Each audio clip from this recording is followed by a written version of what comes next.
एक अल्लाह को छोड़कर किसी से डरने की जरूरत नहीं, लेकिन उसको नहीं मालूम है। अब हम लोग गियर बदलेंगे क्योंकि मुसलमानों ने पहले ही तय कर लिया है।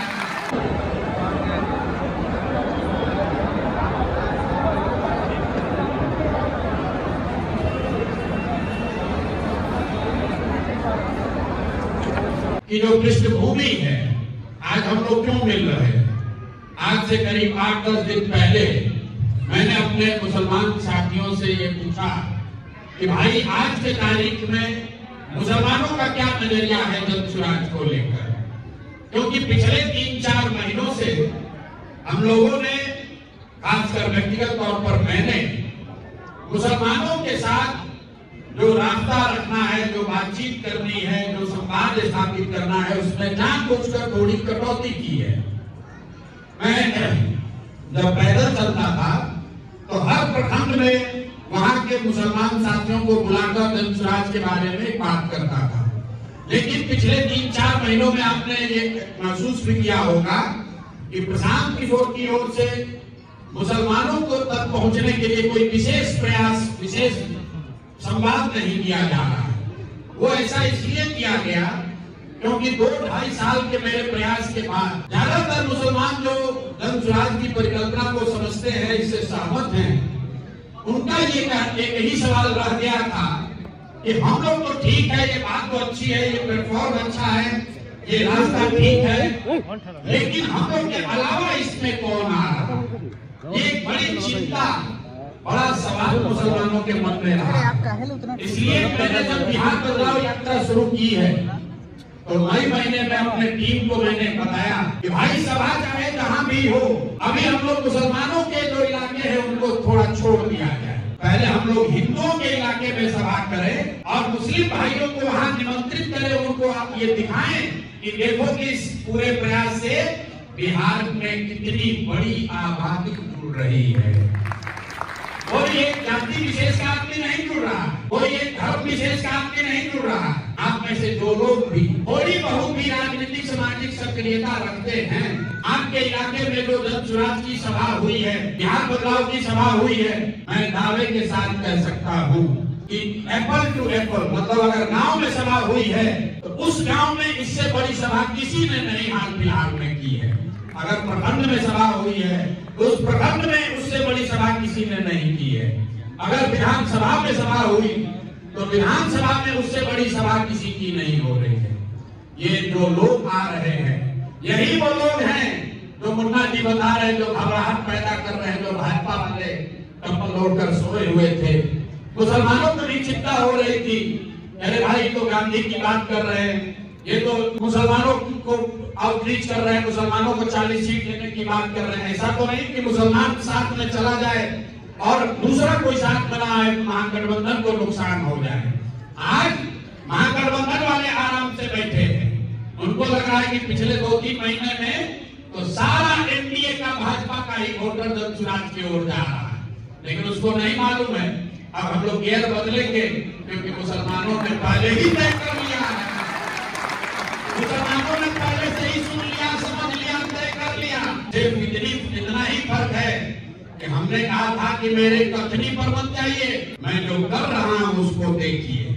आप देख रहे हैं 2 वर्ष में कितनी बड़ी व्यवस्था जनसुराज ने बनाई है देश के इतिहास में। जीत हार की चिंता छोड़ दीजिए, लेकिन देश के इतिहास में मैं दावे के साथ कह सकता हूं कि बिहार जैसे बड़े राज्य में इतने कम समय में इतनी बड़ी व्यवस्था किसी ने राजनीतिक व्यवस्था नहीं बनाई। ये वानगी है, ये वानगी है।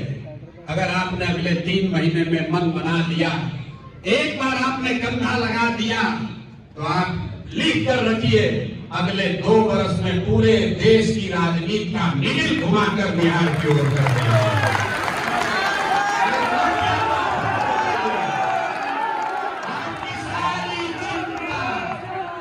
सारी चिंता 29 तक नहीं पहुंचने देंगे, 27 में ही मामला निपटा दिया जाएगा।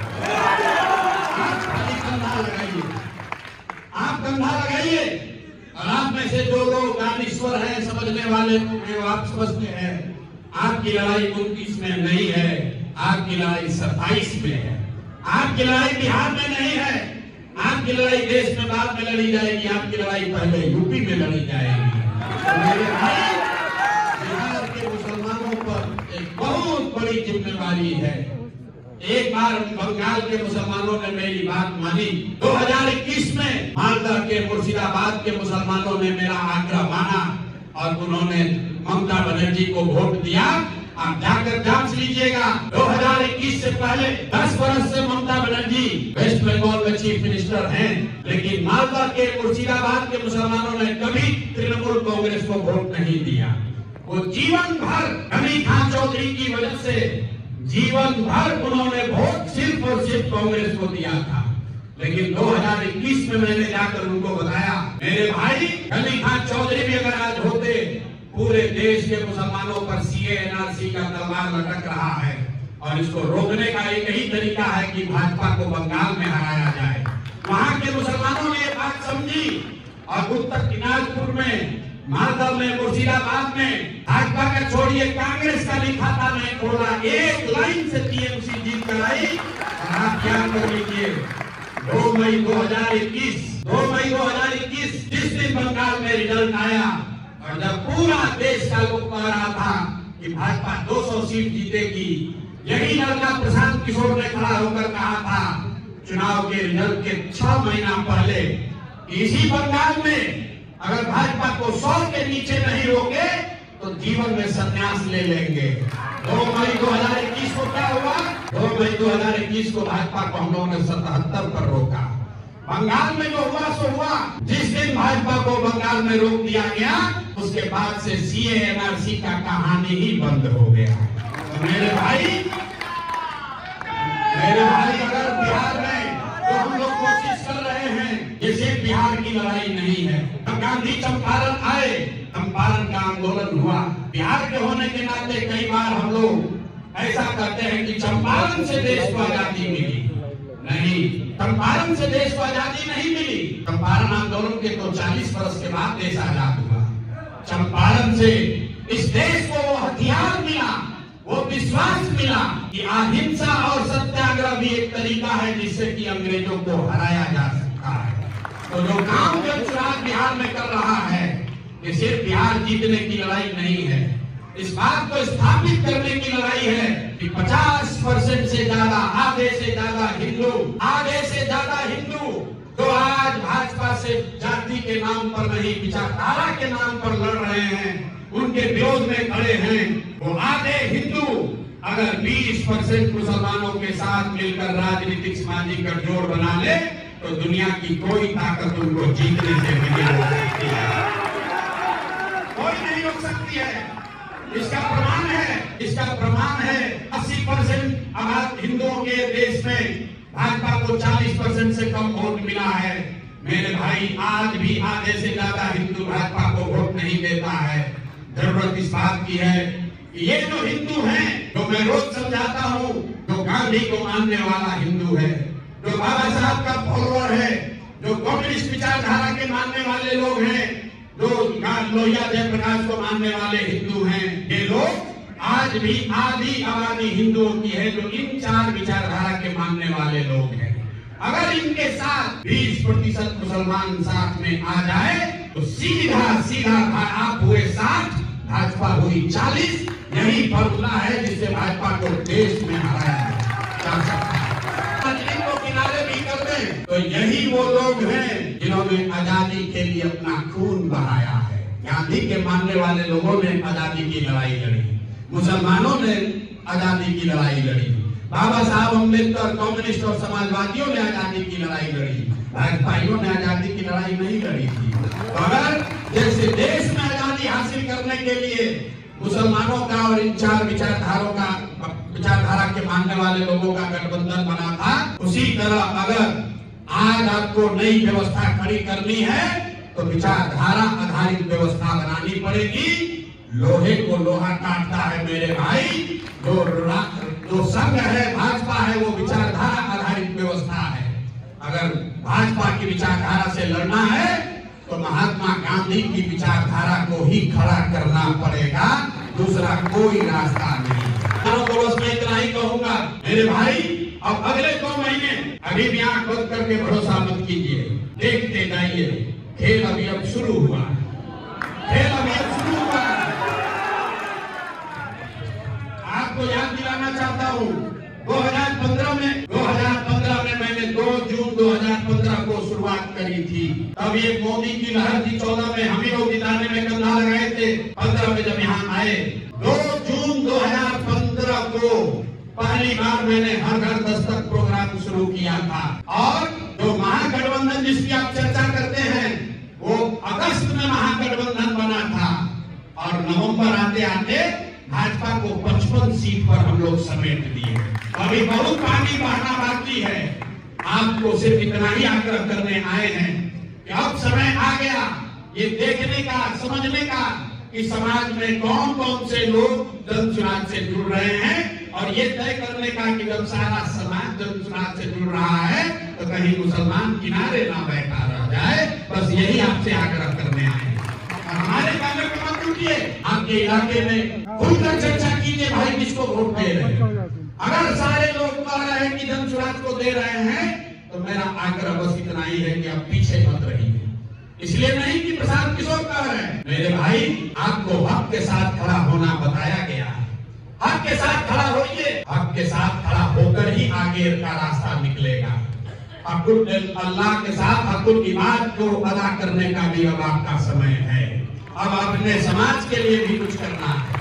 नमाज आपने पढ़ लिया, नमाज आप पढ़ रहे, रोजे रख रहे, हज पर जा रहे हैं, लेकिन आपको बताया गया है कि हकुल्लाह भी तब तक नहीं एक्सेप्ट होगा जब तक कि समाज के लिए आप कुछ नहीं कीजिएगा। तो हकुल इबाद अदा करने का आप समय आया है। अब वो समय आया है कि बिहार के समाज को सुधारने के लिए आप भी कंधा लगाइए। सिर्फ अपने हिस्सेदारी की बात मत कीजिए, सिर्फ अपने बच्चों की बात मत कीजिए, पूरे बिहार के बच्चों की बात कीजिए। आपका हक तो मिलेगा ही मिलेगा, कोई उसको नहीं रोक सकता है। हमने पहले ही कहा, तो फिर से बैठकर ये न कहे कि 40 सीट मिलेगा कि नहीं मिलेगा। अरे भाई वो तो हो गया, वो कहानी खत्म हो गई। 40 सीट आपको मिलेगा ही मिलेगा, उसके लिए कोई पैरवी करने की जरूरत नहीं है। जरूरत इस बात की है कि अब आप समाज के प्रति अपने जवाबदेही का हक अदा कीजिए।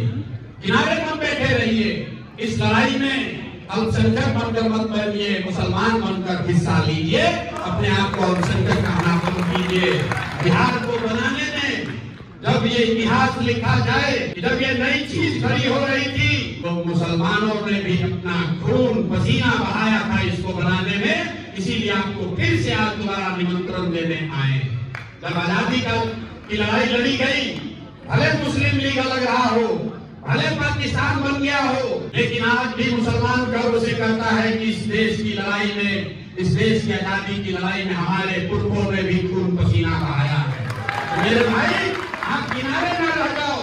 इसलिए आपको निमंत्रित कर रहे हैं, फिर से आइए। इसको फिर से एक बार अपने अनुभव के, अपने ज्ञान के, अपने अच्छे बताए हुए रास्तों के कसौटी पर इसको कसिए और अगर ठीक लगे तो इसमें जुड़िए, इसको अपना बनाइए। प्रशांत किशोर के लिए नहीं, सिर्फ मुसलमानों के लिए नहीं, बिहार के हर उस गरीब के लिए, हर उस बच्चे के लिए, हर उस समाज के लिए जो बिहार में परिवर्तन चाहता है, बिहार में बदलाव चाहता है। कल होकर ये बात न हो कि मुसलमानों ने इसलिए साथ दिया जनसुराज का क्योंकि जनसुराज ने उनको 40 टिकट दिया। ये बात होनी चाहिए कि मुसलमानों ने जनसुराज का साथ इसलिए दिया क्योंकि ये समाज के लिए सही रास्ता है, बिहार के लिए सही रास्ता है। आप सिर्फ अपनी बात मत करिए, आप दूसरों की भी चिंता कीजिए। हमारी माँ बताती थी कि जो लंगर बांटता है वो भूखे नहीं मर सकता है, जो लंगर चला रहा है वो भूखे नहीं मर सकता है, जो दूसरों की चिंता करेगा वो उसकी चिंता ऊपर वाला करेगा। आप अच्छे बुरे की जरूर पहचान कीजिए। अगर हम लोगों में कोई गलती है, कमी है, उसको जरूर बताइए। अगर हम लोग की ईमानदारी और शुद्धता में, हम लोग के प्रयास में कोई कमी नहीं है, अगर उसमें आपको सच्चाई और ईमानदारी दिखती है तो आप इसमें जुड़िए। जुड़िए इसलिए नहीं कि मुसलमानों का भला हो, जुड़िए इसलिए नहीं कि आपका अपना और अपने बच्चों का भला हो, जुड़िए इसलिए कि बिहार का भला हो। अगर बिहार का भला होगा तो इसमें सबसे बड़ी आबादी आपकी है, आपका भला अपने आप होगा। अगर बिहार से पलायन रुकेगा तो सबसे ज्यादा मुस्लिम बच्चे ही होंगे जो अपना घर परिवार छोड़कर बाहर नहीं जाएंगे। अगर बिहार से गरीबी कम होगी तो सबसे ज्यादा आपकी आमदनी बढ़ेगी। अगर बिहार में शिक्षा सुधरेगा तो सबसे ज्यादा मुसलमानों की हालत सुधरेगी। और सबसे बढ़कर पूरे देश में बिहार के आज जैसे हम कहानी सुना रहे हैं बंगाल के मुर्शिदाबाद के मामला के मुसलमानों का, वैसे ही पूरे देश में ये कहानी ये किस्से कहे जाएंगे कि जो मुसलमान 30 बरस तक लालटेन के साथ किरासन तेल बनकर जलते रहे, 30 बरस तक उन्होंने धर्मराज को जांचा, परखा, देखा और फिर देखने समझने के बाद जिस दिन उनको लगा कि नहीं ये सही रास्ता है, उसके बाद मुसलमानों में कोई हिचकिचाहट नहीं रही। मुसलमानों ने इसको अपने कंधे पर बैठाकर आगे पार कराया। ये बात आपसे आग्रह करने आए। बाकी समय निकाल कर आने के लिए बहुत बहुत शुक्रिया। मैं जो बात पहले करता रहा हूँ, आप में से कई लोग उस बात को सुने भी हैं, उसको मैं दोहराना भी नहीं चाहता हूँ। इस्लाम में कोई ऐसी बात नहीं है जो नहीं बताई गई। आपको सारे रास्ते बताए गए। राजनीति में किस पर भरोसा करना है, समाज में किसके साथ चलना है, क्या आपकी जवाबदेही है अपने बच्चों के प्रति, अपने समाज के प्रति, ये सारी बात आपके कुरान में, आपके हदीस में बताई गई है। एक बार उस पर गौर फरमाइए। भीड़ का तादाद का हिस्सा बनकर भेड़ बकरियों की तरह वोट मत दीजिए। आपके वोट की बड़ी कीमत है। एक एसआईआर के लिए कितनी लड़ाई हो रही है, कितने मुसलमानों का नाम कट जाएगा, जरा घर पे बैठकर ध्यान से सोचिए। अगर 100 में 10 मुसलमानों का नाम कट जाएगा, आप कितनी चिंता कर रहे हैं। लेकिन जिनका 90 का नाम है वो कैसे वोट देंगे, इसकी चिंता कोई नहीं कर रहा है। अगर वो 90 में ठान ले कि हमको परिवर्तन करना है तो 10 का अगर नाम कट भी जाएगा तो भी हम लोग हारेंगे नहीं, तो भी जीत कर आएंगे। तो नाम जुड़ना चाहिए, लेकिन हर परिस्थिति में डरना नहीं है। एसआईआर पे हमने कई महीनों से कहा, आप जाकर देख लीजिएगा, सत्य को कोई प्रमाण की जरूरत नहीं है। जो मैंने कहा कल वही सुप्रीम कोर्ट ने कहा कि एसआईआर करना चुनाव आयोग का अधिकार है। मैं नहीं चाहता हूं कि कोई मुसलमान कहे कि अधिकार नहीं। जैसे ही आप कहोगे आपको कहेगा कि ये सब घुसपैठिया को लाना चाहता। एसआईआर करना चुनाव आयोग का अधिकार है, लेकिन उस अधिकार में ये शामिल है कि जब उस अधिकार का उपयोग कीजिए तो किसी गलत के नाम आप काट नहीं सकते हैं। जिसका नाम काटिए उसका नाम प्रकाशित करो, उसको मौका दो ताकि वो कागज पत्र लाकर दिखा सके, पूरा समय दो। इसलिए एसआईआर से डरिए मत। चुनाव आयोग को नागरिकता तय करने का कोई अधिकार नहीं है। ये मैं नहीं कह रहा हूँ, सुप्रीम कोर्ट ने आज से 4 साल पहले कर दिया। आपको ये डराया जा रहा है, अरे एसआईआर में नाम कट जाएगा। ये डर की राजनीति से निकलिए और उस बात को फिर से अपने जीवन में लागू कीजिए कि अल्लाह को छोड़कर किसी से डरने की जरूरत नहीं।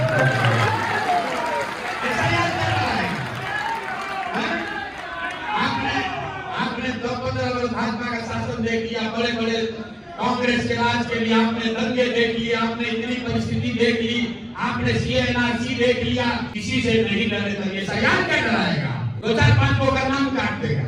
तो हम लोग संकल्प लेंगे कि जितना आदमी का नाम है एक भी वोट घर पर नहीं बचेगा। 100% जाकर हम लोग वोट करेंगे, ये तो नहीं कर पाएगा।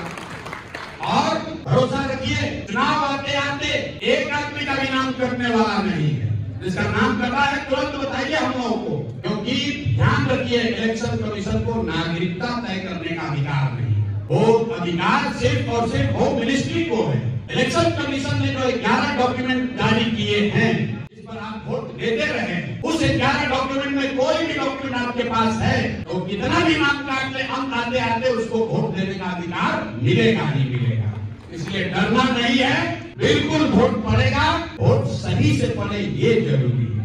जो लोग वोट दे दे, जो घरों में कोई ना बैठा रह जाए, जो निकल कर जाए वो सही आदमी का चुनाव करे। एसआईआर पहले तो नहीं हुआ, 2003 में हुआ था। 2003 के बाद क्या आपको राजनीतिक सफलता मिली? क्या आपकी दशा सुधर गई? क्या आपके हिसाब से लोग चुनकर आ गए? तो सिर्फ एक एसआईआर से कुछ बात नहीं बनने वाली है। एसआईआर पे लड़ाई जारी रहे, लेकिन उससे बड़ी लड़ाई है कि जिनको वोट का अधिकार है, जिनके पास जिनका इलेक्टोरल रोल में नाम है, वो कहीं गलती न करे, वो गलत लोगों का चुनाव न करे, वो सही लोगों का चुनाव करे। और यहाँ मुसलमानों के बीच में मैं बोल रहा हूँ। अभी भी अगर आपको लग रहा हो अरे भाई ये लोग खड़ा होंगे मुसलमान का वोट कट जाएगा, हमने बापू सभागार में घोषणा की थी। अगर आपको ये लगता है, आपको राजद और इंडिया गठबंधन वालों को मैं खुली चुनौती दे रहा हूँ, जहाँ पर भी मुस्लिम विधायक उनके हैं, जहाँ पर भी इंडिया अलायंस के मुस्लिम विधायक हैं, या जहाँ पर भी वो मुसलमानों को उम्मीदवार घोषित पहले कर दे, हम वहाँ से मुसलमान नहीं लड़ाएंगे, हम हिंदू ही लड़ाएंगे। आप घोषित करके दिखाओ, आप घोषित करके दिखाओ। भैया ये घोषित नहीं कर सकते हैं, ये घोषित नहीं कर सकते हैं। हम सोच समझ के बोल रहे हैं, क्योंकि जहाँ आपका वोट है वहाँ पर ये आपको टिकट देते ही नहीं है, आगे भी नहीं देंगे। और जब देंगे तो हम तो मन से बोल रहे हैं, टीवी कैमरा सब ऑन है। मेरे भाई जहाँ पर मुसलमानों की आबादी है उसको टिकट दे दो, जब चुनाव वहाँ हिंदू लड़ा लेगा, तो मुसलमान लड़ा के दिखा। मेरे भाई ये मत दे, यहाँ पर 60,000, 70,000, 80,000, 1 लाख की आबादी है, वहाँ पर ये अपना दूसरा लड़ाते हैं। और जहाँ 30,000, 40,000 की जहाँ आपकी आबादी है वहाँ आपको लड़ाता है। आप चुनाव हार जाते हैं, आपके मन में भी धीरे धीरे बात बन गया है कि मुसलमान तो नहीं लड़ेगा। तो जहाँ 60-70,000 मुसलमान है वहाँ पर भी मुसलमान आकर हम लोग को कहता है कि भैया हिंदू लड़ाइए, हम लोग पीछे से रहेंगे, नहीं तो बड़ा पोलराइज हो जाएगा। हमको पोलराइजेशन का कोई खतरा नहीं है, हम ये बात नहीं करते हैं, पोलराइजेशन वगैरह की बात नहीं करते हैं। बिल्कुल टोपी पहनकर आयत भी पढ़ते हैं, हदीस की भी बात करते हैं, मुसलमानों के साथ भी बैठते हैं, और साथ में हिंदुओं का एक बड़ा तबका भी हमारे साथ है। कोई हमको हिंदू मुसलमान करने की जरूरत नहीं है। इसलिए मेरे भाई आपसे विनम्र आग्रह है, आने वाले 2-3 महीने ध्यान से चीजों को होते हुए देखिए, किनारे मत बैठिए, देखिए। सभा में नहीं आना है मत आइए, हम आपको खुले मन से कह रहे हैं, आप हमारे भीड़ का हिस्सा मत बनिए, हमारी सभाओं में मत आइए, सभा के किनारे बैठकर देखिए तो कि क्या हो रहा है। कम से कम देखो तो सही भाई कि कैसे एनडीए को नीचे से काट कर खत्म किया जा रहा है, कैसे एक एक आदमी, एक एक हिंदू जो कहता है मोदी का वोटर है, हाथ उठा कर कह रहा है कि नहीं वोट बिहार का है तो फैक्ट्री भी बिहार में लगना चाहिए, गुजरात में नहीं है। कोई हिंदू मुस्लिम की बात नहीं है। और जब ये हो रहा है तब आप अपने घर में मत बैठिए, सभा में मत आइए, लेकिन कम से कम सभा का खोज खबर तो लेते रहिए। अरे भाई क्या हो रहा, कितने लोग आए, क्या बात हुई, वोट तो कट रहा। हमको लोग कहता है वोट कटवा पार्टी, हम बिल्कुल जब वोट कटवा पार्टी है। वोट कटवा के डेफिनेशन में कहाँ लिखा है कितना % वोट काटेंगे, वोट काटेंगे, कितना वोट काटेंगे, और दोनों का काटेंगे कि दोनों कट के साफ हो जाए। तो है ही वोट काटने वाला पार्टी, ठीक है बात, वोट काटेंगे नहीं तो जीतेंगे कैसे, लेकिन इतना काटेंगे कि दोनों कट के साफ हो जाएगा। और हमने एक जगह कहा, इमारत के सरिया से निकल रहे थे, किसी ने सवाल पूछा कि जीतने के लिए, सत्ता में आने के लिए मुसलमानों की कितनी जरूरत है। तो हमने कहा कि भाई सत्ता में आने के लिए मुसलमानों की कोई जरूरत नहीं है, मुसलमानों की जरूरत इस बात के लिए है कि व्यवस्था को परिवर्तित किया जाए। तो दूसरा वाला लाइन काटा दिया, दूसरा वाला लाइन हटा दिया, अब पहला वाला लाइन सुन के मुसलमान एकदम जोश में आ रहा है, अरे ये तो हम तो कह रहे हैं कि हमारा जरूरत ही नहीं है। अरे भाई यही आपको बताने के लिए बुलाए, और जिसको देना है दीजिए, सच्चाई को देखो तो सही। आपको जो इज्जत दे रहा है, हम कह रहे हैं कि सत्ता के लिए मुसलमान नहीं चाहिए, व्यवस्था परिवर्तन के लिए मुसलमान चाहिए। हम कह रहे हैं कि नहीं, हमको सरकार में आने के लिए मुसलमान नहीं चाहिए, बिहार को सुधारने के लिए, देश को सुधारने के लिए मुसलमानों का साथ चाहिए। आप तय कर लीजिए कि आप सत्ता में जाने का माध्यम बनना चाहते हैं कि बिहार को, देश को सुधारने का माध्यम बनना चाहते हैं, आप तय कर लो भाई। और ये कोई पहली और अंतिम घटना नहीं है, चुनाव तक ऐसे रोज कहानी आएगा। हम कुछ बोल रहे हैं, उसको काट के, सोशल मीडिया का जमाना है, आपने देखा है मुसलमानों के खिलाफ इसका इस्तेमाल किया गया है। आपके बच्चों ने कुछ कहा, एक लाइन आगे से काट दिया, उस पर देशद्रोह का कानून लगा दिया। आप तो इसके खुद भुक्तभोगी है, तो कम से कम उसको देख लीजिए, सुन लीजिए, उसके बाद भी ठीक ना लगे कोई बात नहीं, लेकिन उसको देखिए, जांचिए, पढ़िए। आपको तो कहा गया है इल्म हासिल करने के लिए चाइना तक जाना है, यहाँ पर तक व्हाट्सएप पर देखना है, बगैर काहे खारिज कर रहे हो। तो यहाँ चाइना नहीं जाना है। कैसे यहाँ जन चुनाव एक नई व्यवस्था बना रहा है, एनडीए को खत्म कर रहा है, काट कर ये अगर देखना समझना है तो चाइना नहीं जाना है। आपके इलाके में जहां पर जन स्वराज की सभा हो रही है, मैं आपको दावा कर रहा हूं, आप आइए, सुनिए, और सुनने के बाद अगर आपका मन खुद ना कहे कि हम जन स्वराज में रहेंगे, तो आप बिल्कुल जाकर लालटेन को वोट दे देना, दे दीजिएगा जाके, कोई दिक्कत नहीं। अरे भाई लालटेन के नाम पर भी ताली बजा दीजिए, कोई दिक्कत नहीं। इस लालटेन में इतना दिन से आप लोग किरासन तेल बनकर जले हैं, अब उसके बुझने का समय है, बुझने का समय है। अब मुसलमानों के बच्चों के घर में रोशनी, आपके घर में रोशनी आने का समय है, लालटेन के बुझने का समय है।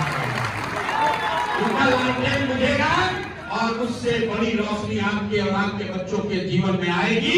इसी शुभकामना से, इसी बात को कहकर अपनी बात में खत्म करूंगा। मैं माफी चाहता हूं, मैं थोड़ा देर से आया हूं। आप में से जो लोग व्यक्तिगत तौर पर नहीं मिल पाए हैं, वो यहाँ पर भी मिल सकते हैं, तो शेखपुरा में भी मिल लेंगे। अगर दोनों जगह मुलाकात नहीं हुई तो जब आपके इलाके में आएंगे तब मुलाकात हो जाएगी। एक दिन भी मैं छुट्टी नहीं लेता, अरे मोदी वाला छुट्टी लेना नहीं है, सही में नहीं लेते। आप लोग देख भी रहे हैं, हड्डी फेफड़े की टूट गई है, फिर भी रोज जाते हैं सभा करने। आप आइए, उन सभाओं में किनारे बैठकर देखिए नजारा, जैसे आपको, कैसे हिंदुओं को आपसे काट कर भाजपा अपने साथ ले गई, आप उसका उल्टा होते हुए देखिए, कैसे हिंदुओं को हम काट कर आपसे धीरे धीरे जोड़ देंगे। लेकिन जब आपसे जोड़ेंगे,